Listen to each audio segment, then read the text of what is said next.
കഠിനമായ മഴയിൽ ഭൂമിയിൽ സംഭരിക്കപ്പെടുന്ന ജലം അതിമർദ്ദം മൂലം ഭൂസ്ഥിരത നഷ്ടപ്പെടുന്നതുകൊണ്ട് ഉയർന്ന പ്രദേശങ്ങളിലെ മണ്ണും പാറയും ചരലും ഉരുളൻ കല്ലുകളും മറ്റു ഭൂവസ്തുക്കളും വൻതോതിൽ വളരെ പെട്ടെന്ന് താണ സ്ഥലങ്ങളിലേക്ക് പതിക്കുന്ന പ്രതിഭാസമാണ് ഉരുൾപൊട്ടൽ.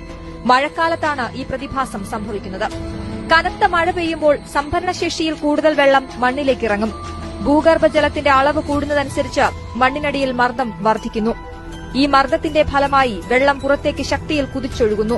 പ്രത്യേകിച്ചും ഉയർന്ന പ്രദേശങ്ങളിൽ സംഭവിക്കുന്ന ഈ പ്രതിഭാസത്താൽ ഭൂമിക്കടിയിലെ കല്ലും മണ്ണും വെള്ളത്തോടൊപ്പം ശക്തമായി പുറന്തള്ളപ്പെടുന്നു.